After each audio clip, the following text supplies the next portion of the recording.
अस्सलाम वालेकुम वरहमतुल्लाह वबरकाता। नाजरीन, आज हम कुरान का पैगाम सीरीज के 11वें हिस्से के साथ हाजिर हैं। आज का मौजू है तौबा और इस्तिगफार की अहमियत।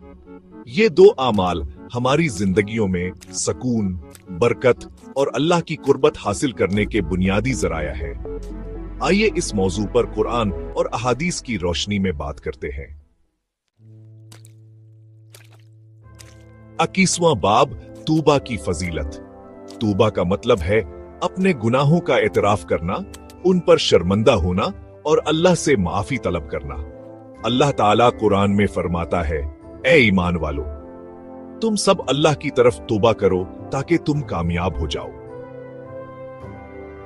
ये आयत हमें इस बात की याद दहानी कराती है कि कामयाबी का राज अल्लाह की तरफ रजू में है। दिल को सुकून मिलता है, अल्लाह की रहमत और कुर्बत नसीब होती है, मुश्किलात आसान हो जाती हैं और दिल पाकीज़ा बनता है।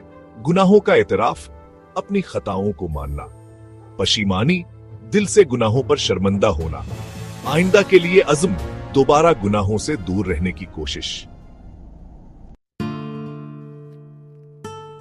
22वां बाब, इस्तिगफार की अहमियत। इस्तिगफार का मतलब है अल्लाह से अपने गुनाहों की बख्शिश तलब करना।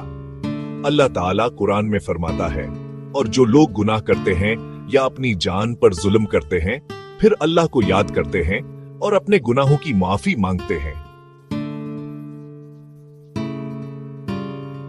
ये आयत हमें उम्मीद दिलाती है कि अल्लाह से माफी मांगने वाले कभी मायूस नहीं होते।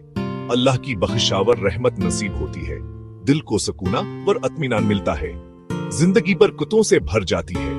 अल्लाह से माफी मांगना, खुलूस दिल के साथ दुआ करना, रोजाना का मामूल बनाना, इस्तिगफार को अपनी जिंदगी का हिस्सा बनाना, नेक अमाल की तरफ तुजा, गुनाहों से बचने की कोशिश करना।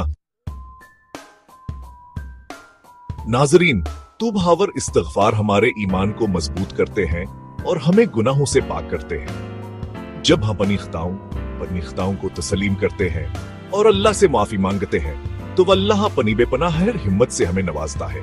तो तौबा और इस्तिगफार की आदत अपनाने से न सिर्फ हमारी दुनिया संवरती है, बल्कि आखिरत की कामयाबी भी यकीनी हो जाती है। यह था आज का सबक। उम्मीद है आपको ये पैगाम पसंद आया होगा। कुरान का पैगाम सीरीज के अगले हिस्से में इंशाअल्लाह मजीद अहम मौजूआत पर बात करेंगे। अल्लाह हाफिज।